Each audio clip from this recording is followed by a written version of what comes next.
সুপ্রিয় শিক্ষার্থী, আমি শান্তনু স্যার আজ উপস্থিত হয়েছি অপশনাল হিস্ট্রি নিয়ে। আমরা ডব্লিউবিসিএস এ এবং বি গ্রুপের পরীক্ষার ক্ষেত্রে দেখি এই অপশনালটা কিন্তু একটা ম্যান্ডেটরি সাবজেক্ট বা কম্পালসারি একটা সাবজেক্ট, যেখানে কিন্তু 400 নম্বরের পরীক্ষা হয় দুটো পেপারের। এবং আমরা বিগত দিনের যদি রেজাল্টগুলো দেখে আসি, সেখানে কিন্তু এই অপশনাল সাবজেক্ট কিন্তু খুব গুরুত্বপূর্ণ একটা ভাইটাল রোল প্লে করছে। এবং যে হারে নাম্বার বাড়ছে, সেটা ফাইনাল কাট অফ হোক বা প্রিলিমসের ক্ষেত্রেও কিন্তু কম্পিটিশান যে হারে বাড়ছে, সেখানে কিন্তু অপশনাল কিন্তু খুব একটা গুরুত্বপূর্ণ ভূমিকা পালন করবে।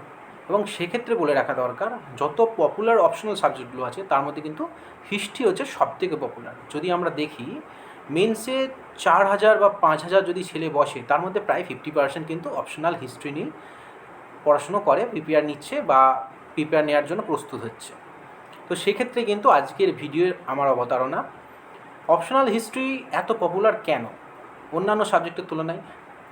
তার একটাই কারণ হচ্ছে, আমরা যে অপশনাল হিস্ট্রির সিলেবাসটা দেখছি, সেই সিলেবাসটা কিন্তু অলরেডি আমরা প্রিলিমস এবং মেন্সের সময় কিন্তু অনেকটাই কভার আপ করছি। কীরকম দেখো, আমরা প্রিলিমসে পাই 50 নাম্বার এই অপশনাল জিওগ্রাফির যে পার্ট থাকে অ্যানসিয়েন্ট এবং মিডিয়াভেল পিরিয়ড থেকে 50 নাম্বার আমরা পাই, তাই তো। তো 50 নাম্বার আমরা পাই হচ্ছে প্রিলিমসে, আইএনএম পোর্শন থেকে 25 এবং আমাদের অ্যানসিয়েন্ট পোর্শন থেকে 25, ঠিক আছে। এরপর এর সঙ্গে অ্যাড হয় মেন্সের থার্ড পেপারে, যেখানে হচ্ছে 100 নাম্বার যেটা থাকে হিস্ট্রি থেকে। তো স্বাভাবিক কারণে আমরা 150 নাম্বার কিন্তু পেলাম এই হিস্ট্রি থেকে। এবং এই যে হিস্ট্রির সিলেবাস, অপশনাল হিস্ট্রির সিলেবাস সঙ্গে মেন্সের যে আমরা হিস্ট্রি পড়ি, তার তো অনেকটাই মিল আছে।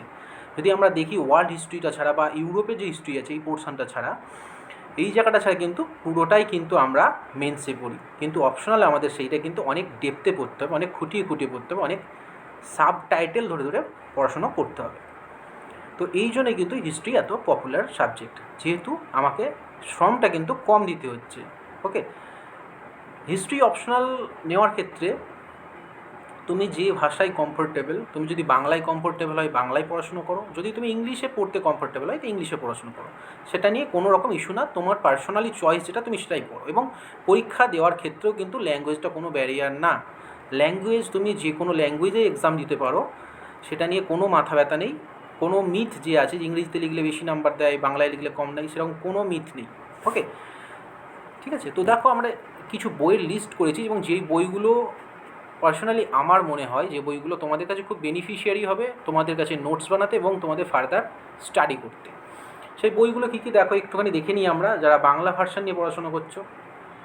সেই বইগুলোর মধ্যে দেখো অ্যানসেন্ট এবং মিডিয়াভেল এবং মডার্ন ফেজ, এই তিনটে ফেজ মোটামুটি আমাদের বাংলায় যে বই আছে জীবন মুখোপাধ্যায়ের বই, এবং জীবন মুখোপাধ্যায়ের বই আমরা কিন্তু মেন্সের জন্য পড়ি, যেটা সেকেন্ডারি লেভেলের বই আমরা পড়ি, যেটার নাম হচ্ছে কিনা স্বদেশ সভ্যতা এবং বিশ্ব, তাই তো। সেই জীবন মুখোপাধ্যায়ের বই ক্যালকাটা ইউনিভার্সিটির বিএ পাশের বই, 3খানা খণ্ড আছে। যদি আমরা কিনে নিই 3খানা খণ্ড, এই 3খানা খণ্ডই কিন্তু আমাদের প্রায় 98% কিন্তু সিলেবাস আমাদের অলমোস্ট কভার হয়ে যাবে।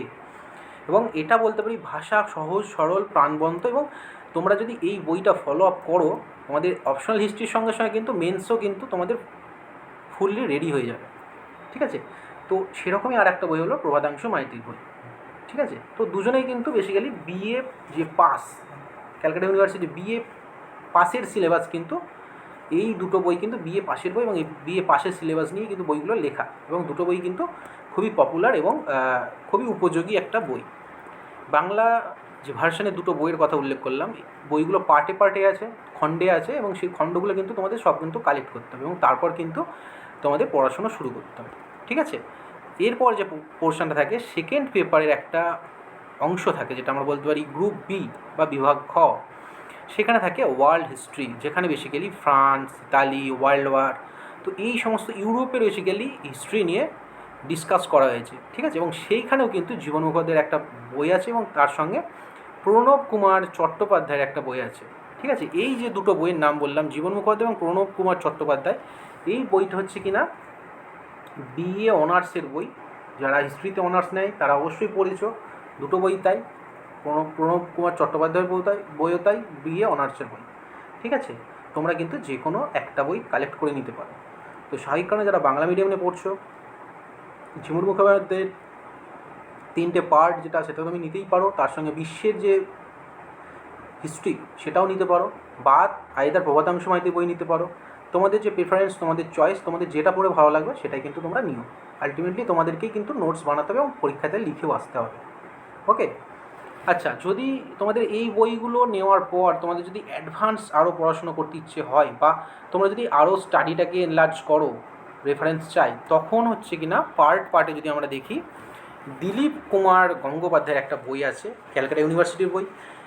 দিলীপ কুমার গঙ্গোপাধ্যায়ের বই আছে যেটা হচ্ছে অ্যানসেন্ট পিরিয়ডের হিস্ট্রি নিয়ে ডিসকাস করেছে, এবং এই বইটা যদি ফলো আপ করো তোমরা অ্যানসেন্ট হিস্ট্রি কিন্তু আর কোনো পার্ট, সাবটাইটেল, ধরো আর্কিওলজিক্যাল যে এভিডেন্সগুলো আছে, ধরো নুমিসনাস্টিক বা মনুমেন্টস, বা আমাদের হতে পারে বিভিন্ন ধর্মগ্রন্থ, বা আমাদের বিভিন্ন ট্রেড, রোমানদের সঙ্গে ট্রেড, পার্সিয়ানদের সঙ্গে ট্রেড, তো সেই যে জায়গাগুলো আছে সেই জায়গাগুলো কিন্তু খুঁটিয়ে খুঁটিয়ে একদম দেওয়া আছে, এবং হরপ্পা অসাধারণ দেওয়া আছে। তোমরা কিন্তু এই দিলীপ কুমার গঙ্গোপাধ্যায়ের অ্যানসেন্ট পোর্শনে যদি বইটা ফলো আপ করো এবং দেখো ইন ডিটেলসে। ওকে। এরপর দেখো জি.কে. পাহাড়ির নাম আমরা সবাই শুনেছি, গোপাল কৃষ্ণ পাহাড়ি। এই জি.কে. পাহাড়ির যে বই আছে, জি.কে. পাহাড়ির বইটা হচ্ছে কি না মিডিয়াভেল হিস্ট্রির জন্য বিখ্যাত। ঠিক আছে, মধ্যকালীন ভারতের যে হিস্ট্রি, গুপ্ত সাম্রাজ্যের পরে আমাদের যে ট্রিপলেট সংঘর্ষ হয়েছিল, বা আমাদের বাহমনি পোর্শন ছিল, বা আমাদের সুলতান যুগ ছিল, সেখানে কিন্তু ডিটেলস এই জি.কে. পাহাড়ির বইটা কিন্তু দেওয়া আছে, এবং আমরা সেটা কিন্তু ফলো আপ করতে পারি। ওকে। এরপর দেখো মডার্ন হিস্ট্রি।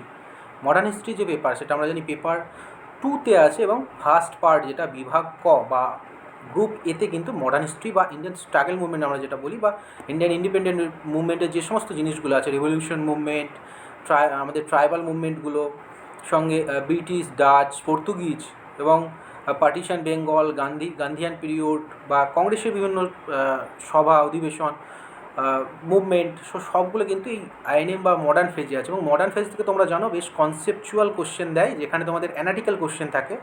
কোশ্চেনগুলো কিন্তু একটু ভাবার কোশ্চেন, কিন্তু অ্যানসেন্ট বা আমাদের মিডিয়াভেল হিস্ট্রির মধ্যে কিন্তু একদম ডাইরেক্ট কোশ্চেন আসে না। এখানে কিন্তু কোশ্চেনগুলো একটু আন্ডারস্ট্যান্ডিং লেভেলের কোশ্চেন থাকে, এখানে কিন্তু ডাইরেক্ট নলেজ বেসে কোশ্চেন আসে না। এখানে কিন্তু তোমার ডিসিশন, তোমার অ্যানালিটিক্যাল কিন্তু সেটাই তোমার দেখে। ঠিক আছে, তো সেখানে কিন্তু সমর কুমার মল্লিকের একটা বই আছে, এটা মডার্ন হিস্ট্রি, এই বইটা কিন্তু বাংলায় তোমরা ফলো করতে পারো। ওকে। তো বাংলা নিয়ে আমরা ডিসকাস করলাম। এবার আসবো যারা যে সমস্ত অ্যাসপিরেন্টস ইংরেজি নিয়ে পড়াশোনার কথা ভাবছো। ইংরেজিতে দেখো, ইংরেজিতে প্রচুর বই আছে স্বাভাবিক। ইংরেজিতে যে বইগুলো আছে দেখো, তাদের মধ্যে একদম তোমাদের খুবই চেনা, অন্তত তোমরা মেন্সের ক্ষেত্রে প্রিপারেশান নিচ্ছ, পুনম দালাল দহিয়া, ম্যাকগ্রিলের বই। পুনম দালাল দহিয়ার বই আছেন, যেটা হচ্ছে কিনা অ্যানসেন্ট এবং মিডিয়াভেল হিস্ট্রিকে খুব সুন্দরভাবে লিখেছেন। পেজ কোয়ালিটি যেরকম, তার সঙ্গে সঙ্গে কিন্তু প্রচুর পরিমাণে ম্যাপস এবং ডায়াগ্রাম কিন্তু প্রচুর পরিমাণে অ্যাড করা আছে এই বইটাতে, পুনম দালাল দহিয়া, এবং সত্যিকারের ভালো একটা বই। তোমরা দেখতে পারো, মিডিয়াভেল হিস্ট্রি এবং অ্যানসিয়েন্ট পিরিয়ডে কিন্তু ইন ডিটেলসে কিন্তু দেওয়া আছে। এছাড়াও তোমরা সতীশচন্দ্রের নাম শুনেছো, এবং সতীশচন্দ্র নিজেই একজন ক্রিটিক্স ছিলেন হিস্ট্রি, মারা গেলেন কিছুদিন আগে সতীশচন্দ্র। তো এই সতীশচন্দ্রের বই কিন্তু তোমরা ফলো আপ করতে পারো অ্যানসেন্ট এবং মিডিয়াভেলের ক্ষেত্রে। যারা আন্ডারস্ট্যান্ডিং লেভেলটা একটু মনে হয় বুঝতে পারছে না সতীশচন্দ্র, তারা কিন্তু পুনম দালাল দাহিয়া ফলো আপ করতে পারো। ওকে, কারণ সতীশচন্দ্র বই একটু লেভেলের বই, একটু স্ট্যান্ডার্ড বই। দেখো, এটা তো গেল অ্যানসেন্ট এবং মিডিয়াভেল ফেজের জন্য। এবার আসবো মডার্ন ফেজের জন্য। মডার্ন ফেজের বই দেখো এখানে আছে। দেখো রাজীব আহির। রাজীব আহির আমরা সবাই জানি যে স্পেকট্রামের খুব পপুলার একটা বই, রাজীব আহিরের বই। রাজীব আহিরের বইয়ের পর যেটা আসবো, বিপানচন্দ্র। ইনিও হচ্ছে কিনা ইতিহাসের একজন বিখ্যাত মানুষ বা নামগণ্য একটা মানুষ। বিপানচন্দ্রের বই, যে হচ্ছে কিনা মানে যদি তুমি স্ট্রাগল মুভমেন্ট পড়ো ইন্ডিয়ার, এই বইটা ছাড়া কিন্তু তোমার পড়াটা কেন ইনকমপ্লিট রয়ে যাবে। তুমি মেন্সের ক্ষেত্রেও দেখতে পারো, তা অ্যাজ ওয়েল অ্যাজ তুমি আমাদের অপশনালের ক্ষেত্রেও কিন্তু বইটা সমান গুরুত্বপূর্ণ, এই বিপানচন্দ্রের বই। এছাড়াও নতুন একটা বই বেরিয়েছে, কিছুদিন আগেই বেরিয়েছে, বছরখানেক আগে, সোনালী বনসাল অ্যান্ড স্নেহিল ত্রিপাঠী, এটা ম্যাকগ্রিল থেকে বেরিয়েছে, আমাদের মডার্ন ইন্ডিয়ার ওপর। এই বইটাও কিন্তু সেম এজ ভালো। এই তিনটে বইয়ের মধ্যে যে কোনো একটা বই তোমার প্রেফারেবল, যেটা মনে হয় তোমার একবার রিডিং দিয়ে মনে হচ্ছে আমি বুঝতে পারছি, ল্যাঙ্গুয়েজ ভাষা বুঝতে পারছি, আমার সহজ লাগছে বুঝতে, আমি চটজলদি বুঝতে পারছি, তো সেই বইটা কিন্তু তুমি কালেক্ট করে নাও। ওকে। আচ্ছা, এরপরেও যদি অ্যাডভান্স স্টাডি লাগে, তোমার নোট বানাতে গিয়ে মনে হচ্ছে আরও রেফারেন্স দরকার, আরও আমার ইনফরমেশান দরকার, তখন তোমরা কিন্তু উপিন্দর সিংয়ের একটা বই আছে, এবং ইউপিএসসির ক্ষেত্রে কিন্তু মোস্ট পপুলার বই, ইউপিএসসি যাতে অপশনাল থাকে, উপিন্দর সিংয়ের বইটা কিন্তু তোমরা ফলো আপ করতে পারো। এবং পিয়ারসনের বই এবং উপিয়ারসনের বইটা হচ্ছে কিনা একদম ট্রেজার্স ট্রু। বেসিক্যালি আমরা যদি দেখি উপেন্দ্র সিংয়ের বইটাতে, আমাদের উপেন্দ্র সিংয়ের বইটাতে প্রচুর পরিমাণে ম্যাপস, ডায়াগ্রাম এবং কালারফুল নানা রকম এভিডেন্সের ছবি দিয়ে কিন্তু বইটা একদম কম্প্যাক্ট বই তোমরা দেখতে পারো উপেন্দ্র সিংয়ের। কিন্তু এটা অ্যানসেন্ট পিরিয়ডকে কিন্তু বেসিক্যালি ফোকাস করা হয়েছে উপেন্দ্র সিংয়ের বই। ওকে, তো এরপর আসবো, দেখো বই তো আমরা ডিসকাস করলাম, বই ডিসকাস করার পর ডিসকাস করবো বেসিক্যালি কোয়েশ্চেন কীরকম হয়, কোয়েশ্চেনের জন্য কতটা টাইম দেবো এবং মার্কস কীভাবে আসে। ওকে, আচ্ছা দেখো দেখে নিই আমরা জানি আমাদের কটা পেপার আছে, আমাদের দুটো পেপার আছে, পেপার 1 এবং পেপার 2, তাই তো? তো পেপার 1 এবং পেপার 2, দেখো পেপার 1 এবং পেপার 2 দুটো পেপার, ঠিক আছে? তো এই দুটো পেপার যেটা আছে, এই দুটো পেপারের মার্কস ডিভিশন যদি আমরা দেখি, প্রত্যেকটা পেপারে কিন্তু 200 নাম্বার করে, এবং প্রত্যেকটা পেপারে কিন্তু টাইম কিন্তু বেড়ে দেওয়া হয়েছে 180 মিনিট। ওকে, এবার চলো দেখে নিই কোন পেপার থেকে কত নম্বর আসে এবং কত নম্বরে কোশ্চেন আসে, এবং তার জন্য আমাদের নির্ধারিত কত সময় ভাগ করে রাখতে হবে বা ধরে রাখতে হবে, ঠিক আছে? দেখো পেপার 1 বা প্রথম যে পত্র আছে, যেখানে আমরা অ্যানসেন্ট হিস্ট্রি পার্ট, তার সঙ্গে মিডিয়াভেল হিস্ট্রি পার্ট আমরা ডিসকাস করি।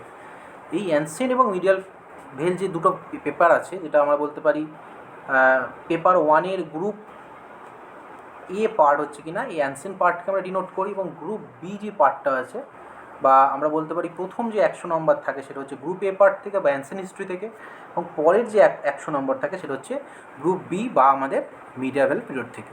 ওকে, তো আমরা প্রথমে দেখে নিই, দেখো নাম্বার ডিভিশনটা। নাম্বার দেখো আছে 10 নম্বরে কোশ্চেন প্রথম থাকে, বোথ গ্রুপ এ এবং গ্রুপ বি দেখো 10 নম্বরে কোশ্চেন থাকে। দেখো 10 নম্বরে কোশ্চেন থাকে আমাদের কটা, 3টে করতে হয় আমাদের 10 নম্বরে কোশ্চেন। 3টে যদি 10 নম্বরে কোশ্চেন করতে হয়, টোটাল আমাদের মার্কস হয় 30 মার্কস। এবং 30 মার্কসের জন্য আমরা কতটা সময় ব্যয় করব, আমাদের সময় ব্যয় করবো হচ্ছে কি না প্রত্যেকটা 10 মিনিট করে ব্যয় করব 10 নম্বর কোশ্চেনের জন্য। বুঝতেই পারছো কতটা টাইম আমাদেরকে মানে ভাবতে হবে, সেন্ট্রাল থিম বুঝতে হবে, কোশ্চেনটা আমাদেরকে বারবার পড়তে হবে যদি আমরা বুঝতে পারি।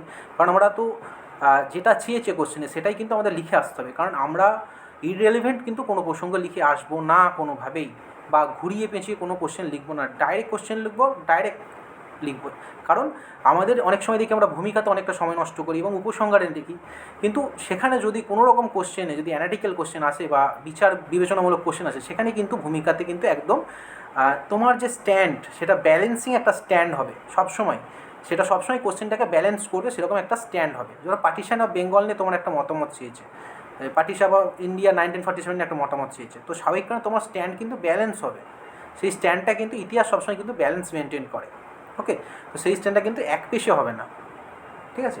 এবং যদি ভূমিকার ক্ষেত্রে আমরা দেখি, কিন্তু সেক্ষেত্রে কিন্তু ভূমিকা কিন্তু একদম টু দি পয়েন্ট, একদম ডাইরেক্ট কিন্তু কোশ্চেনে গিয়ে আমরা সেখানে কিন্তু হিট করব। সেখানে কিন্তু ভূমিকা লিখতে গিয়ে এখন যদি অশোকের অ্যাডমিনিস্ট্রেশন বলি, আমরা মৌর্য সাম্রাজ্য থেকে শুরু করি, তাহলে কিন্তু কোশ্চেনে অ্যান্সারটা আসবে না, কারণ সময়টা আমরা মেকআপ দেবো, কারণ সময়টা খুবই ক্রুশিয়াল, সময়টা খুবই ভাইটাল। কারণ সময় যদি আমরা মেনটেন করতে পারি, আমাদের সবই জানা কোশ্চেন থাকা সত্ত্বেও কিন্তু আমরা পরীক্ষা হল থেকে মুখটা নিচু করে, মুখটা চুন করে বেরোবো, কারণ আমরা সব অ্যাটেন্ড করতে পারবো না।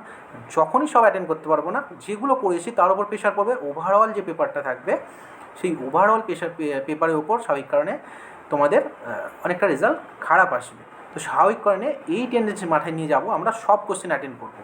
ওকে, কিন্তু আমাদের টাইমটা সেক্ষেত্রে মাথায় রাখতে হবে সব কোশ্চেন অ্যাটেন্ড করতে হলে।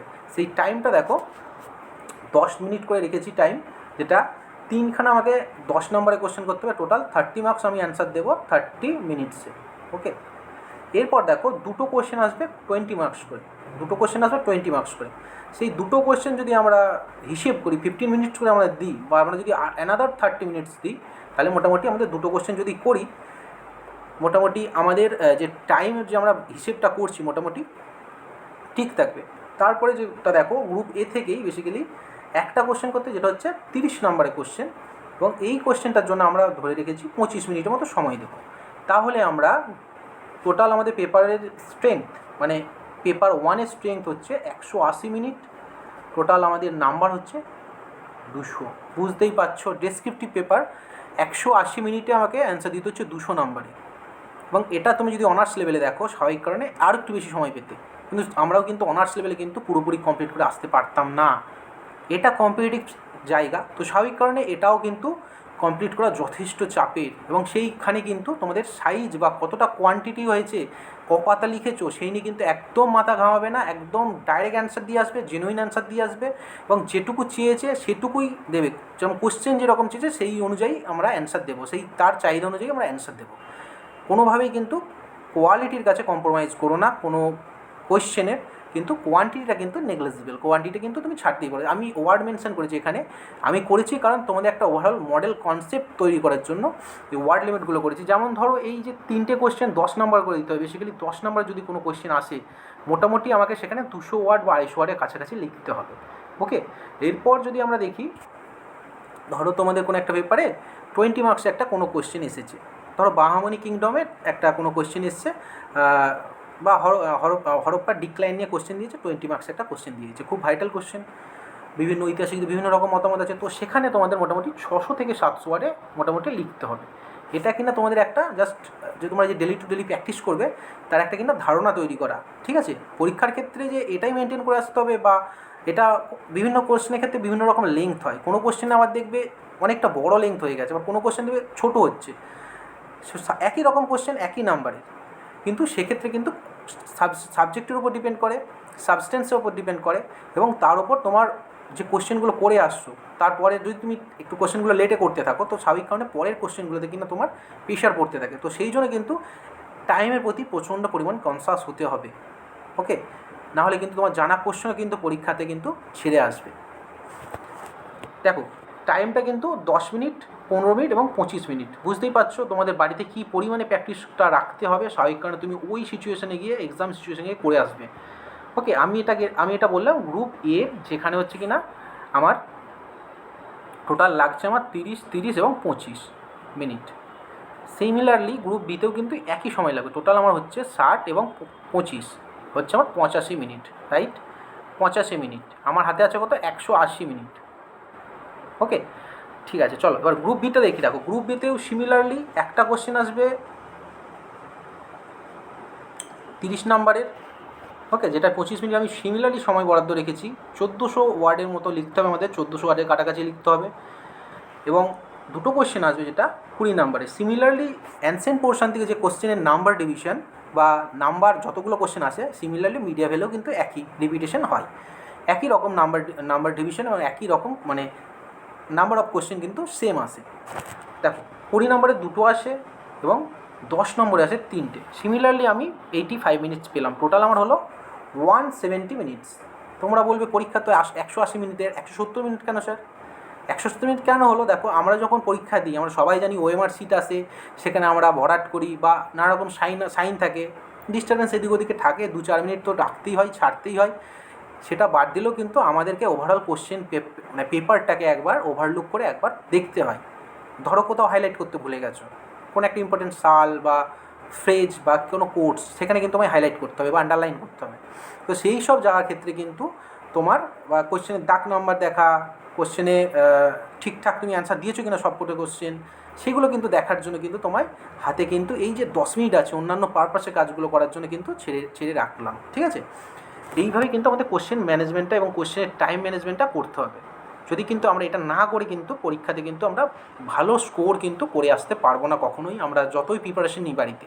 ওকে, তার জন্য কিন্তু রীতিমতো বাড়িতে প্র্যাকটিস করতে হবে এবং সময় ধরে ধরে। প্রথম কোশ্চেনটা প্র্যাকটিস করছো, ধরো আমি প্র্যাকটিস করছি মিডিয়াভেল ফেজ থেকে যে মোহাম্মদ বিন তুগলকের যে সমস্ত নীতিগুলো নিয়েছিল, তাকে প্রিন্স অফ ম্যানিয়ার কেন বলা হয়। তো সেখানে ধরো আমি একটা 20 মার্কসের কোশ্চেন করছি, সেখানে আমার 15 মিনিটে কিছুতেই নামছে না, নামবেও না কোনো দিন, স্বাভাবিক নামবে না। বাড়িতে করছো ফার্স্ট টাইম, তোমার যে থিঙ্কিং আছে বা রিকল করতে কিছুটা টাইম নেবে। সেটা যদি বারবার রিকল করতে থাকো, তোমার সময়টা মানে মস্তিষ্কের সঙ্গে তোমার যে কানেকশান সেইটা কিন্তু অনেক ফাস্ট হবে। সেই ফাস্টটাও যত তাড়াতাড়ি করবে বা যত ফাস্ট হবে কিন্তু তোমার ওখানে লিখতেও তত সুবিধা হবে। নাহলে তুমি লিখলে আবার ভাবলে আবার লিখলে, কিন্তু সেটা করলে কিন্তু টাইমটা কোনো দিনও ম্যানেজ হবে না এবং পরীক্ষা কোনো দিনও তোমার ভালো হবে না। ওকে, প্রথমে হলো তোমার 25 মিনিটে হলো, তারপরে তুমি কমাও আস্তে আস্তে আস্তে আস্তে, দেখো ঠিক 15 মিনিটসে এসে যাবে কন্টেন্ট। তোমার কিছু কাটবে কিছু জুড়বে, আস্তে আস্তে কিন্তু ঠিক 15 মিনিটসে তুমি নিয়ে চলে আসতে পারবে যদি প্র্যাকটিস করো। ওকে, রীতিমতো। আচ্ছা, এই হলো মোটামুটি আমাদের পেপার 1। এবার পেপার 2 নাম্বার ডিভিশনটা কি দেখে নিই। দেখো পেপার 2 নাম্বার ডিভিশনটা একটু আলাদা আছে, এখানে কিন্তু 10 নম্বরের কোশ্চেন কিন্তু নেই। ওকে, 10 নম্বরের কোশ্চেন নেই, সেখানে কিন্তু এখানে দিয়েছে যেটা 2 নম্বরের দুটো কোশ্চেন করতে হবে আমাদেরকে, দুটো কোশ্চেন করতে হবে, যেটা হচ্ছে কি না 40 নাম্বার করে। ওকে, 40 নম্বর করে দুটো কোশ্চেন, মানে বুঝতে পারছো লেন্থ কতটা হবে। দেখো 1700 ওয়ার্ড বা তারও বেশি লেন্থ হতে পারে, এবং যেখানে কিন্তু আমাদের 35 মিনিট করে প্রত্যেকটা কোশ্চেন কিন্তু আমরা লেখার জন্য সময় পাবো। ঠিক আছে, তো আমরা এক্ষেত্রে 70 মিনিট ধরে নিলাম। আমাদের কত নম্বর অ্যান্সার দিচ্ছি? 80 নাম্বার, 40 করে দুটো, যেহেতু 35 নম্বর করে দুটো কোশ্চেন হলে 70, তো 70 নম্বর দিচ্ছি 80 মিনিট, এই 80 নাম্বার দিচ্ছি 70 মিনিটে। ওকে, এটা হচ্ছে কি না গ্রুপ এ থেকে। আর একটা যেটা কোশ্চেন থাকে 20 নম্বরে একটা কোশ্চেন থাকে যেটা আলাদা, সেটার জন্য আমি টাইম বরাদ্দ রেখেছি 15 মিনিট। ওকে, এটা মোটামুটি গ্রুপ এ পোর্শন চলে গেল। আমরা বলতে পারি গ্রুপ এতে থাকে আমাদের ইন্ডিয়ান স্ট্রাগল পিরিয়ড, বা আমরা বলতে পারি মডার্ন ইন্ডিয়ার যে পিরিয়ডটা সেটা থাকে গ্রুপ এতে।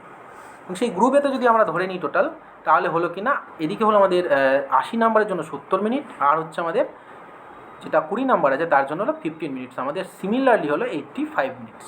বোঝা গেছে? আগেরটাও কিন্তু আমরা এক একটা পেপারে 85 মিনিটস করে রেখেছিলাম, এবং সেম প্যাটার্ন কিন্তু ফলো করছে পেপার 2 এর গ্রুপ বিতে, যেটা হচ্ছে ওয়ার্ল্ড হিস্ট্রি দিকে কোশ্চেন। ঠিক আছে, তো ওয়ার্ল্ড হিস্ট্রি দিকে যে কোশ্চেন আসে বেসিক্যালি সেটা হচ্ছে সিমিলারলি দুটো 40 নম্বরের কোশ্চেন আমাদেরকে করতে হয়, এবং তার সঙ্গে হচ্ছে 20 নম্বরে একটা কোশ্চেন করতে হয়। তো স্বাভাবিক কারণে সেই হচ্ছে কিনা আমাদের 100 নম্বর কভার আপ হলো, কারণ দুটো যদি 40 নম্বর হয় 80, এবং একটা 20 হলে 100 নাম্বার। বোধ আমরা 100 নম্বর করে পেপার জানি, দুটো পেপারে 200 নাম্বার, 180 মিনিট সময়। তো সেক্ষেত্রেও কিন্তু টোটাল আমার যে টাইমটা লাগছে সেটা হচ্ছে কিনা 85 মিনিট, যেহেতু একই প্যাটার্নে কোশ্চেন এবং একই নাম্বার কোশ্চেন, টোটাল নাম্বার কোশ্চেনের এক। তো টোটাল আমি যদি দেখে নিই 85, এবং আর একটা হচ্ছে পেপার যেটা গ্রুপ পেপার 2 এর গ্রুপ বি পোর্শন, সেখানেও লাগছে আমার 85 মিনিটস। টোটালটা যদি আমরা যোগ দিই তাহলে হচ্ছে কিনা সিমিলারলি আমাদের 170 মিনিটস আমাদের টোটাল সময় লাগছে। তো সেই 170 মিনিটস যদি আমরা ঠিকঠাক করে এক্সিকিউট করে আসতে পারি, কিন্তু অবশ্যই আমাদের পেপারটা খুব ভালো হবে। আমরা কিন্তু সবটাই টাচ করে আসবো, কিন্তু কোনো একটা কোশ্চেন আমরা ছেড়ে আসবো না। ওকে, এই ভুলটা কিন্তু কখনোই তোমরা করবে না পরীক্ষার হলে। তোমরা কিন্তু ওভারঅল কোশ্চেনটা দেখবে এবং কোশ্চেনগুলো সব অ্যাটেন্ড করে আসবে, কোনোটা কিন্তু ছেড়ে আসবে না। কোনোটা লেংদি লিখতে গিয়ে যে এই কোশ্চেনটা খুব ভালো লিখবো, বড় লিখবো, আমরা করতাম ছোটোবেলাতে, কিন্তু সেটা একদম করবে না। লেংদি লিখবো, ভালো লিখবো, সেটা একদম মোটে করতে যাবে না। তোমরা কিন্তু সব কোশ্চেন টাচ করে আসবে, সব কোশ্চেন অ্যাটেন্ড করে আসবে। ওকে, আচ্ছা, এই গেল মোটামুটি আমাদের টাইম ম্যানেজমেন্ট। তোমরা বুঝতে পেরেছো যে 10 নম্বরের কোশ্চেনের ক্ষেত্রে 10 মিনিট দেবো আমি, 20 নম্বর কোশ্চেনের ক্ষেত্রে আমি 15 মিনিট দেবো, এবং 30 নম্বরের ক্ষেত্রে 25, এবং 40 নম্বরের কোশ্চেনের ক্ষেত্রে আমরা দেবো 35 মিনিট। এই হচ্ছে আমার ম্যাক্সিমাম টাইম লিমিট আমরা দিতে পারবো, এবং সেই অনুযায়ী আমাদের বাড়িতে প্র্যাকটিস করতে হবে। কন্টেন্টের কিন্তু আপগ্রেডেশন করতে হবে সেই অনুযায়ী। ওকে, তুমি অনেক কিছু জানো, লিখেই গেলে, কিন্তু কোনো লাভ নেই সেটা করে। ওকে, তো এরপরে তোমরা সাধারণত আমাকে নানা মাধ্যমে জিজ্ঞেস করেছো যে স্যার কোশ্চেনের সাইজ কত বড় হবে, 30 নম্বরের জন্য কপাতে লিখতে হবে, 20 নম্বরের জন্য কপাতে লিখতে হবে, বা 40 নম্বরের জন্য স্যার ভলিউম কতটা হবে। এই যে কোশ্চেন করো তোমরা, সেই কোশ্চেনের অ্যান্সারগুলো আজকে তোমাদেরকে দিয়ে দেবো। ওকে, তো সেই জন্যই আমি কিছু ফ্রিকোয়েন্টলি আস্কড কোশ্চেন আমি রেখেছি, যেগুলো সচরাচর তোমরা আমাকে হোয়াটসঅ্যাপ বা আমাকে ইউটিউবে বা আমাকে পার্সোনালি টেলিগ্রাম গ্রুপে জিজ্ঞেস করো। সেটা হচ্ছে কিনা দেখো, প্রথম হচ্ছে সাইজ বা ভলিউম। ঠিক আছে, এটা সবার একটা মানে চিন্তার বিষয়, কতটা ভলিউম লিখবো আমি। প্রথম কথা বলে রাখি, দেখো ভলিউম দেখে তো বেসিক্যালি, সাইজ দেখে তো কোনো দিনই কোয়ালিটি মেনটেন করা যায় না, বা কোয়ালিটি যাচাই করা হয় না। যারা খাতা দেখবেন বেসিক্যালি ম্যাক্সিমাম কলকাতা ইউনিভার্সিটির বা অন্যান্য বড় ইউনিভার্সিটির প্রফেসররা খাতা দেখেন। তো স্বাভাবিক কারণে তাদের কাছে কিন্তু সাইজটা কোনো ফ্যাক্টর না, তাদের কাছে হচ্ছে কোয়ালিটিটা ফ্যাক্টর।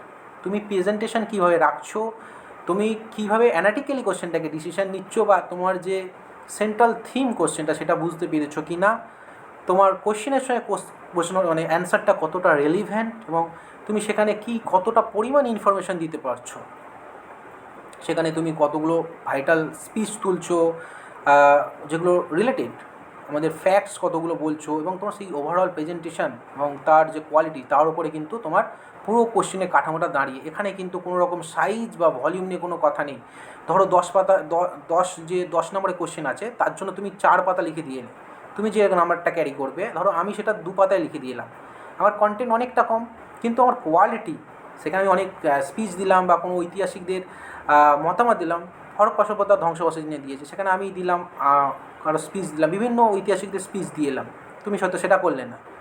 তো সেই কারণে সেখানে কিন্তু কোশ্চেনের আমার গুণমান কিন্তু অনেকটাই বেড়ে যাবে, ঠিক আছে। তো সেইখান থেকে কিন্তু ভলিউমের দিকে তোমরা একদম তাকাবে না, তোমরা কিন্তু একদম ডাইরেক্ট কিন্তু কোশ্চেনের প্রেজেন্টেশন, অ্যান্সারের প্রেজেন্টেশন এবং প্রেজেন্টেশনের সঙ্গে সঙ্গে হচ্ছে কি না তার হচ্ছে কি না বিভিন্ন তথ্য, যতটা পরিমাণ তুমি ইনপুট পুশ করতে পারবে তথ্য, কিন্তু ততটাই কিন্তু কোশ্চেনের অ্যান্সার কিন্তু রিচ হবে। সেটা তুমি যতটা পরিমাণ সাল লাগাতে পারবে, কোনো উক্তি লাগাতে পারলে, কোটস লাগাতে পারলে, ফ্যাক্ট লাগাতে পারলে, সেটা কিন্তু তোমার কোশ্চেন কিন্তু রিচ হবে। এখানে জাস্ট আমি ওয়ার্ড লিমিটগুলো মেনশন করেছি, এইরকম হতে পারে, কিন্তু তোমাদের কিন্তু মেন হচ্ছে কি না কোশ্চেনের সেন্ট্রাল থিম বোঝা, প্রেজেন্টেশন এবং তার সঙ্গে হচ্ছে তোমার ডেটা যত দেবে তত কিন্তু কোশ্চেন হাই কোয়ালিটির হবে। ওকে, তো সেইখানে এটা বোঝা গেছে, সাইজ বা ভলিউমটা কোনো রকম বেরিয়ার না, কারণ এটা একটা কম্পিটিটিভ এক্সাম। সবাই জানে 10 মিনিটে 10 নম্বরের জন্য 4 পাতা বা 5 পাতা লেখা চাপের খুব। তো স্বাভাবিক কারণে কোয়ালিটিটা তারা ডিটারমাইন করে, ঠিক আছে। কোয়ান্টিটিটা কখনো দেখে না যে ভাই 4 পাতা লিখে যে প্রচুর নাম্বার দিয়ে দিই, সেটা কখনোই করে না। সেটা নিয়ে মাথা ঘামিও না, একদম ঘামিও না। চলো পরে যেটা কোশ্চেন করে, স্যার পয়েন্ট ওয়াইজ করে লেখা যাবে বা প্যারা ওয়াইজ করে কি লেখা যায়? দেখো, তুমি এটা ডেসক্রিপটিভ পরীক্ষা দিচ্ছ, ঠিক আছে, এখানে কিন্তু ব্রিফলি কোশ্চেন নেই, বেশিরভাগটা কিন্তু ডেসক্রিপটিভ কোশ্চেন। তো স্বাভাবিক কারণে কিন্তু এখানে কিন্তু তোমরা কিন্তু পয়েন্ট আউট বা শর্ট আউট করে কোশ্চেন একদম লেখার চেষ্টা করো না। এখানে কিন্তু প্যারাওয়াইজ লিখবে, ঠিক আছে, প্যারাওয়াইজ লিখবে এবং সেই প্যারাগুলোর যে থিম বা প্যারাগুলোর যে ফ্যাক্ট আছে, সেই ফ্যাক্টটা কিন্তু প্যারার মধ্যেই লুকিয়ে থাকে, ঠিক আছে। সেখানে কিন্তু আলাদা করে পয়েন্ট আউট করলে যে মৌর্য যুগের অর্থব্যবস্থা লিখে কোলন দিয়ে তারপর শুরু করলে, সেটা কিন্তু একদম করতে চাও না। ওই প্যারার মধ্যে যে কথাটা লেখা থাকে অর্থব্যবস্থা, হয়তো তুমি টার্মটা ইউজ করছো মৌর্যতা না ইউজ করছো কোথাও, অর্থব্যবস্থা করছো, তুমি সেই দুটো ওয়ার্ডকে কিন্তু আন্ডারলাইন করে দিলে। এরপর যেটা করবে, যেটা হচ্ছে কিনা তোমার সাল বা তোমার যে ফ্যাক্ট, তোমার যেগুলো মনে হচ্ছে এর সঙ্গে রিলেটেড এবং দেওয়া দরকার এখানে, সেগুলো দেবে, কোর্স দেবে, সেগুলো হাইলাইটেড করে আসবে বা আন্ডারলাইন করে আসবে। সেই কারণে যখন এক্সামিনার থাকবে তার চোখ কিন্তু ডাইরেক্ট ওখানে গিয়ে পড়বে এবং সে কিন্তু ওই যে সেন্ট্রাল থিম আছে, তুমি যেটা হাইলাইটেড করছো, সেই মৌর্য অর্থব্যবস্থার যে থিম, সেই থিমটা কিন্তু সে রিয়েলাইজ করতে পারবে, বুঝতে পারবে। তো স্বাভাবিক কারণে তার যে ইমপ্রেশন কিন্তু সেটা তোমার কোশ্চেনের পজিটিভ সেন্সের দিকে নিয়ে যাবে। ওকে, তো স্বাভাবিক কারণে পয়েন্টটা কিন্তু দিও না, পয়েন্ট আউট করে করো না, তোমরা কিন্তু প্যারাওয়াইজ করো। ওকে, পয়েন্টগুলোকেই প্যারাওয়াইজ করে করে লিখিয়ে এসো। চলো, তারপর বলছে স্যার আমরা তো দেখেছি অনেক ক্ষেত্রেই ম্যাপ ডায়াগ্রাম ইউজ করি, বিভিন্ন অপশনালে বা বিভিন্ন জায়গায় দেখি, তো আমরা কি ইতিহাসেও ইউজ করতে পারবো? হ্যাঁ, কেন পারবে না, অবশ্যই পারবে। ইতিহাসেও কিন্তু ম্যাপ ডায়াগ্রাম তোমরা সিমিলারলি অন্যান্য সাবজেক্টে আমরা যেমন জিওগ্রাফিতে দেখি বা আদার যে সমস্ত প্র্যাকটিক্যাল সাবজেক্টগুলোতে দেখি, diagram, flow chart, symmetric diagram, তো সেগুলো কিন্তু তোমরা যথেষ্ট পরিমাণে দেওয়ার চেষ্টা করবে। কারণ ওগুলো যদি দেয়, যেরকম তোমার কোশ্চেনটা মানে তোমার কোশ্চেনের অ্যান্সারটা কম্প্যাক্ট হয়, কম্প্রেস হয়ে যায়, সেরকমই তুমি যদি একটা ফ্লো চার্টের মধ্যে যদি দেখাও, সেখানে কিন্তু তোমার এক্সট্রা ওয়ার্ড খরচ করে করে কিন্তু তোমায় লিখতে হচ্ছে না। সেখানে কিন্তু যেরকম কম্প্যাক্ট হলো ইনফরমেশনগুলো তুমি দিলে, সেই অনুযায়ী কিন্তু কম্প্রেস হয়ে গেল, অনেকটা কমও তোমাকে লিখতে হবে। তুমি ছোটোর মধ্যে কিন্তু উপস্থাপনা বুঝিয়ে দিলে এবং গতানুগতিক ওই প্যারাওয়াইজ লিখে লিখে লিখে লিখে লিখে কিন্তু যে দেখছে খাতাটা, যে এক্সামিনার আছে, কিন্তু তারও চোখের একটা সেটিং আছে, চোখটা একঘেয়ে হয়ে যায়, ঠিক আছে। তো যদি তুমি এগুলো ইউজ করতে পারো, ম্যাপস ইউজ করতে পারো, ডায়াগ্রাম ইউজ করতে পারো, তাহলে তোমার কী মনে হবে, তোমার ওই স্থান চেতনা সম্পর্কে, ইতিহাসের স্থান চেতনা সম্পর্কে তোমার দারুণ একটা তোমার নলেজ আছে। কোন দিক দিয়ে আমাদের আফগানরা এসেছিল বা কোন দিক দিয়ে অ্যাটাক করেছিল বাবর, তুমি যদি সেটা ম্যাপের মাধ্যমে দেখাতে পারো, তো স্বাভাবিক তোমার সেখানে অনেক অ্যাডভান্টেজ আছে, ঠিক আছে। এবং তুমি যদি ডায়াগ্রাম দিতে পারো বা তুমি ফ্লো চার্ট করে দিলে যে আক্রমণ হয়েছে, কতবার আক্রমণ হয়েছে, সেই আক্রমণে একটা টাইম টু টাইম একটা ফ্লো চার্ট করে দিলে, ঠিক আছে। তো এইগুলো যদি করতে পারো বা একটা সার্কুলার ডায়াগ্রাম আঁকলে, ঠিক আছে, বা কোনো একটা রাজবংশের ক্লাসিফিকেশন করলে ট্রি করে, তো এইগুলো যদি করে আসতে পারো, কিন্তু সেখানে আইসেটিংয়ের যেরকম একটা এক্সামিনের পরিবর্তন হয় এবং সেইখানে কিন্তু তার মানে একটা বৈচিত্র্য আসে খাতাতে, এবং সেটাই কিন্তু তোমার নাম্বার কিন্তু বাড়ায় বা পজিটিভ দিকে নিয়ে যায় নাম্বার, তোমার একটা পজিটিভ ভিউ আসে তোমার লেখার প্রতি, ঠিক আছে।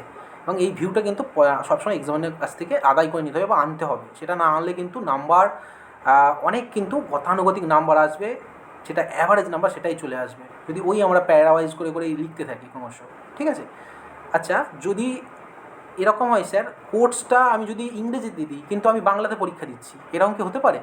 আমি বাংলাতে পরীক্ষা দিচ্ছি স্যার, কোর্সটা কি ইংরেজিতে লিখতে পারবো? এরকম কোশ্চেন আমাকে অনেকে করেছো। হ্যাঁ পারবে, কেন পারবে না? কিন্তু কোর্স তোলার সময় মাথায় রাখতে হবে সেটা প্রত্যক্ষতে কখনো করতে হবে না, পরোক্ষতে করতে হবে। যদি প্রত্যক্ষতে করো, আনকোড কোড আনকোড দিয়ে কিন্তু একদম সেম যা যা আছে একদম কিন্তু সেরকমই তোমায় করে আসতে হবে। ঠিক আছে? সেক্ষেত্রে কিন্তু কোর্সটা কিন্তু তোমার খেয়াল রাখতে হবে। তুমি অবশ্যই বাংলায় লিখলে ইংরেজি কোর্স ইউজ করতেই পারো, কিন্তু সেখানে কিন্তু কোড আনকোড তোমাকে একদম যেরকম আছে কিন্তু সেরকমই লিখতে হবে প্রত্যক্ষভাবে লিখলে। কিন্তু প্রত্যক্ষকে লেখার থেকে কিন্তু আমরা পরোক্ষভাবে লিখি, পরোক্ষভাবে লেখা অনেক সোজা কোনো কোর্সকে। ঠিক আছে?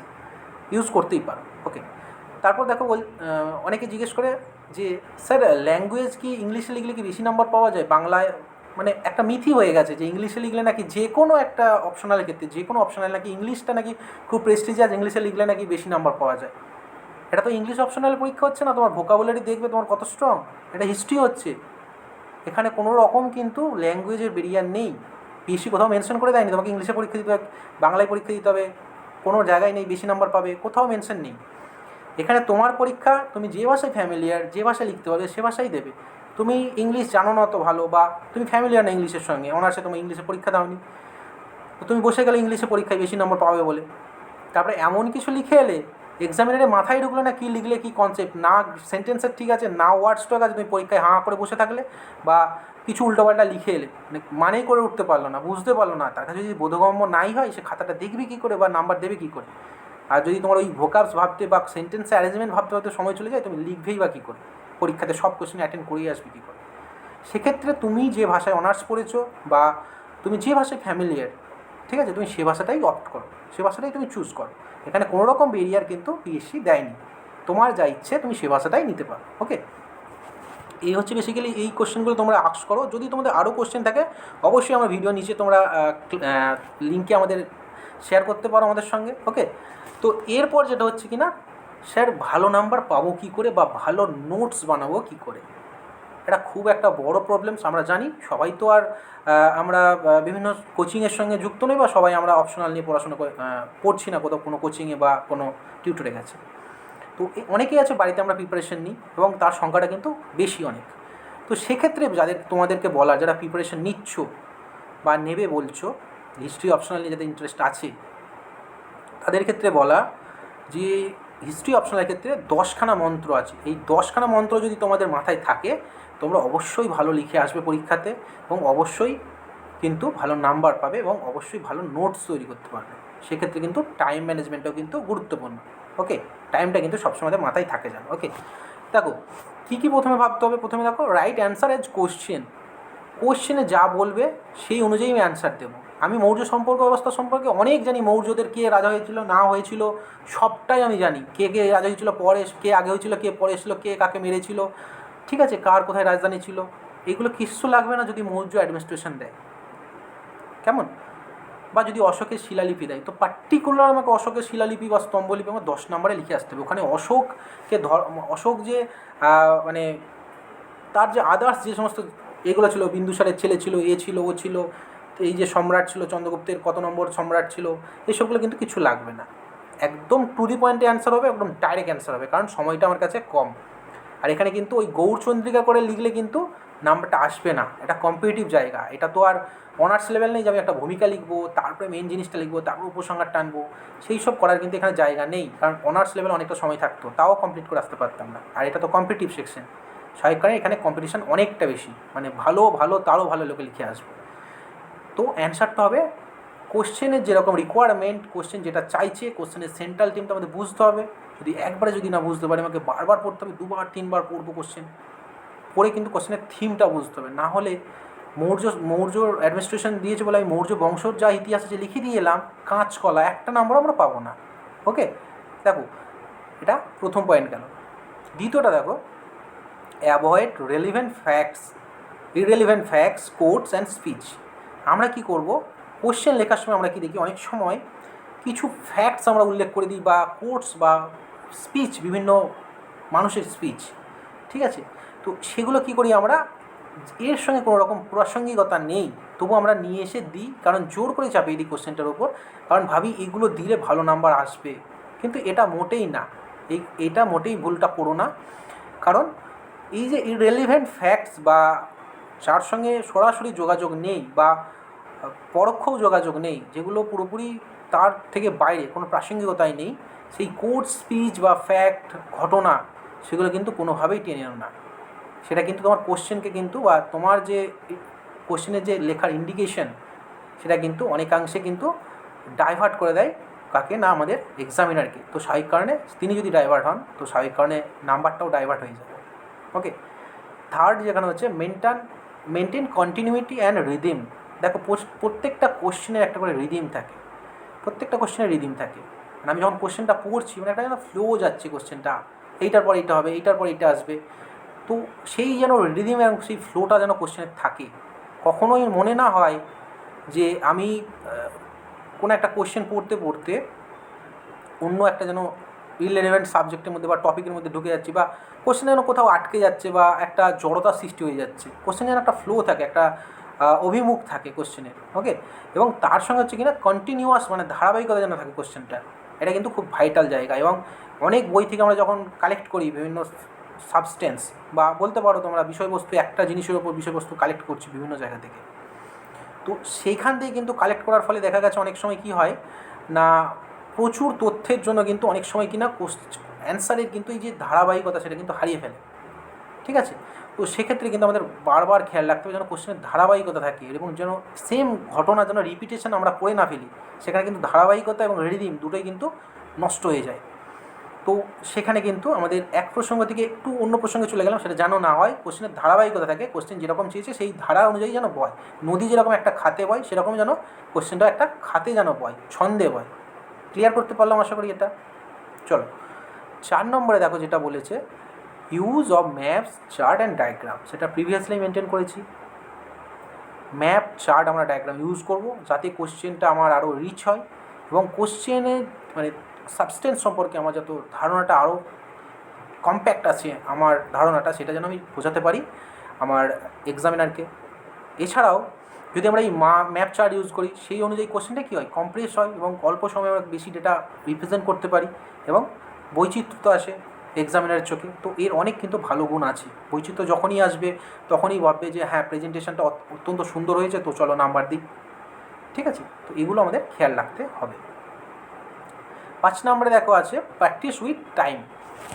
সময় অনুযায়ী আমাদেরকে প্র্যাকটিস করতে হবে। সময় অনুযায়ী আমরা প্র্যাকটিস না করি কিন্তু পরীক্ষার হলে গিয়ে বা ওই সিস্টেমে বসে কিন্তু আমরা পড়ে আসতে পারবো না, কখনোই পারবো না। কারণ ওখানে একটা প্রেশার থাকে, তোমাকে কোশ্চেন কিন্তু বারবার পড়তে হবে। কোশ্চেন ওখানে সেন্ট্রাল থিম বুঝতে হবে, এবং কোশ্চেনটা পড়ার পর ওখানে তোমাকে ডিজাইন করতে হবে কোশ্চেনটা আমি কীভাবে রিপ্রেজেন্ট করব। ওকে, কীভাবে আমি রিপ্রেজেন্ট করব, তো সেই যে থিম, এবং সেই তার জন্য তোমার 2 থেকে 4 মিনিট তোমার ভাবতে সময় লাগবে। কোন জায়গাটা রাখবো, কোন জায়গাটা ছাড়বো, কোনটা কার পর আনবো। তো সেক্ষেত্রে কিন্তু তোমার যদি বাড়িতে যদি প্র্যাকটিসটা করতে থাকো, কিন্তু সেখানে কিন্তু তোমার মেমোরি কিন্তু রিকল করতে সুবিধা হবে, রেকগনাইজ করতে সুবিধা হবে, এবং খুব শার্প থাকবে ওই সময় যে এইটার পরে এইটা, এইটার পরে এইটা, স্মুথলি তোমার হাত চলবে একদম। তো সেক্ষেত্রে কিন্তু প্র্যাকটিসটা খুব জরুরি, এবং অভ্যাস যদি তুমি ভালো করে থাকো, এবং সেখান থেকে কিন্তু টাইম ম্যানেজমেন্টটাও কিন্তু তোমার কাছে তোমার নাগালের মধ্যে থাকবে। ওকে, আচ্ছা চলো 6 নম্বরে যেটা বলে দেখো, প্যারা ওয়াইজ অ্যান্সার। যেটা আমি আগেই বলেছিলাম, পয়েন্ট ওয়াইজ আমরা করবো না কখনোই, কারণ এখানে ডেসক্রিপটিভ জায়গা।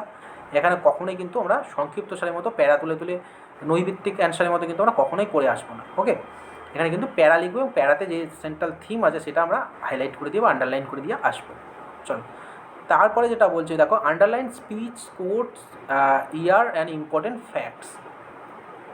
আমরা কি করব, যখন কোশ্চেনটা লিখবো তখন কি করব, বিভিন্ন সাল তো আমরা রেফারেন্স হিসেবে দেবো, বা কোনো যুদ্ধের ঘটনা দেবো, বা কোনো সন্ধি দেবো, বা ধরো আমাদের কোনো বিখ্যাত উক্তি দেবো। আইএনএমের ক্ষেত্রে প্রচুর উক্তি আছে, যেরকম বালগঙ্গাধর তিলক, অরবিন্দ ঘোষ, মহাত্মা গান্ধী, সেই উক্তিগুলো আমরা, বা বিভিন্ন ঐতিহাসিকের উক্তি আছে। সিপাহী মিউটিনি যদি পড়ে তোমার এভলিউট করার জন্য, তো এখানে প্রচুর লোকের প্রচুর উক্তি আছে। এসবি সেন, এসবি চৌধুরী, আমাদের ভিডি সাভারকার, তো সবারগুলো কিন্তু আমি ডেসরেলি, তো এই সবারগুলো কিন্তু আমি ইনপুট করবো ওখানে, তত আমার রিচ হবে। ঠিক আছে, তো স্পিচগুলো আমি ইনপুট করলাম। এবার যদি কোনো কোর্স বলেন, কোনো কেউ যদি কোর্স বলে, সেগুলো ইনপুট করবো, সাল, ইয়ার। ওকে, এবং ইম্পর্টেন্ট যে ফ্যাক্টস আছে সেগুলো কিন্তু আমরা আন্ডারলাইন করে আসবো, যাতে অ্যাট্রাকশানটা যেন হয়ে যায় এক্সামিনারের সঙ্গে, যে হ্যাঁ এগুলো করে এসছে, যেন এক ঝলকে যেন সে বুঝতে পারে যে হ্যাঁ জানে, অতটা তো পড়ে না, বেসিক্যালি থরলি পড়ে যায়, গো থ্রু করে যায়। তো স্বাভাবিক এগুলো যদি আমরা আন্ডারলাইন করে এসেছি, কিন্তু ওনার চোখে কিন্তু এগুলো হাইলাইটেড হবে। তো সেক্ষেত্রে কিন্তু পজিটিভ ভাইব কাজ করবে তোমার নাম্বারের ক্ষেত্রে। বোঝাতে পারলাম আশা করি। চলো পরেরটা দেখো কী আছে, intensive reading to recognise central theme. তোমার বাড়িতে কিন্তু ইন্টেন্সিভ রিডিং করতে হবে, ওপর বললে হবে না। ইন্টেন্সিভ রিডিং মানে হচ্ছে, বুঝতেই পারছো, চিন্তনমূলক পাঠ বাংলাতে বলি আমরা। চিন্তনমূলক পাঠ মানে হচ্ছে তোমাকে কোনো একটা সাবস্টেন্স তুমি পড়ার পর তোমায় চিন্তা করতে হবে, থিঙ্ক করতে হবে, থিঙ্কিং তোমার লেভেল অনেক হাই হতে হবে, ঠিক আছে? তো চিন্তা করলে এবং কী বলতে চেয়েছে এবং কী বলতে পারে এবং এখান থেকে কী ধরনের কোন অ্যাঙ্গেল থেকে কোশ্চেন আসতে পারে, সেগুলো কিন্তু তোমায় মাথায় সারাক্ষণ প্যাঁচ খেলতে হবে বা তোমাকে বুঝতে হবে। ওকে, তুমি যদি সেগুলো বুঝতে পারো যে এই জায়গাতে এই প্যাটার্ন বা এটা থেকে কোশ্চেন আসতে পারে বা এটা সেন্ট্রাল থিম, তাহলে কিন্তু তোমার পড়াটা ইন্টেন্সিভলি পড়া হলো, সার্থক পড়া হলো, চিন্তামূলক পড়া হলো বা চিন্তন পাঠ হলো। সেই চিন্তন পাঠটা যদি তুমি করো, স্বাভাবিক কারণে সেন্ট্রাল থিম বুঝে ফেলবে, এবং যদি সেন্ট্রাল থিমটা তোমার মনে থাকে, যে কোনো অ্যান্সার কিন্তু তুমি ওখানে করে আসতে পারবে, বা বিভিন্ন অ্যাসপেক্ট থেকে যদি তোমাকে বিভিন্ন দৃষ্টিকোণ থেকে দেয় কোশ্চেনটাকে বিভিন্নভাবে, সেখানে কিন্তু তুমি ইজিলি কিন্তু সেটাকে করে আসতে পারবে। 8 নম্বর বোঝাতে পারলাম আশা করি। চলো 9 নম্বরের দিকে যাই, যেটা বলেছি কিনা হাইলাইট হিস্টোরিয়ানস ভিউ। আমরা অনেক ক্ষেত্রে দেখি হিস্টোরিক্যালগুলোর ভিউ আছে, অনেক রকম হিস্টোরিক্যাল আছে, মার্কসিস্ট যেরকম আছে, আমাদের ওরিয়েন্টালিস্ট কিছু আছে, যারা বিভিন্ন রকম হিস্টোরিয়ান আছে, যাদের হিস্টোরিয়ান ক্লাসিফিকেশনগুলো আছে, যারা আছে তাদের কিনা প্রত্যেকটা ঘটনাতে বিভিন্ন রকম ভিউ থাকে, এবং সেই ভিউগুলো আমাদেরকে জানতে হবে, এবং সেই ভিউগুলো যদি তুমি হাইলাইট করে আসতে পারো, তাহলে কিনা তোমার যে কোশ্চেন আছে সেটা কিন্তু অনেক অংশে রিচ হবে।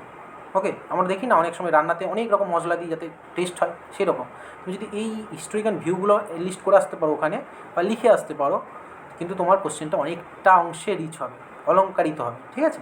সেক্ষেত্রে কিন্তু আমাদের খেয়াল রাখতে হবে হিস্টোরিক্যাল ভিউ থেকে বেসিক্যালি, কারণ আমার ইতিহাস তো হিস্ট্রি বেসিক্যালি হিস্টোরিক্যানদের চোখ দিয়েই তো দেখি, তো স্বাভাবিক কারণে তাদের ভিউয়ের অনেক গুরুত্ব আছে। ওকে, তো সেগুলো আমাদেরকে পুট করে আসতে হবে। চলো 10 নম্বর, যেটা একদম শেষ মন্ত্র, যেটা হচ্ছে কিনা কোয়ালিটি রাইটিং নট কোয়ান্টিটি, যেটা প্রিভিয়াসলি আমি মেনশন করেছি। কোয়ালিটি সবসময় আমরা দেখব, কোয়ান্টিটিটা কোনো দিন দেখবো না। 4 পাতার জায়গায় 10 পাতা লিখেছি, কিন্তু কোনোভাবে বেশি নাম্বার কিন্তু আমরা আশা করে আসতে পারবো না, যদি কন্টেন্টটা আমার কম্প্যাক্ট না হয়, প্রেজেন্টেশনটা না হয়, সেন্ট্রালাইজ না হয়, ঠিক আছে? সেগুলো কিন্তু আমার সবসময় কিন্তু মাথায় রাখতে হবে। ওকে, তো আজকের সেশন এই পর্যন্তই। দেখা হচ্ছে পরবর্তী ক্লাসে, পরবর্তী ক্ষেত্রে তোমাদের যে সমস্ত মডেল অ্যান্সার্স নিয়ে আমাদের শুরু করবে একদম প্রথম থেকে। তো আজকের মতো এটুকুই, দেখা হচ্ছে পরবর্তী ক্লাসে। Thank you.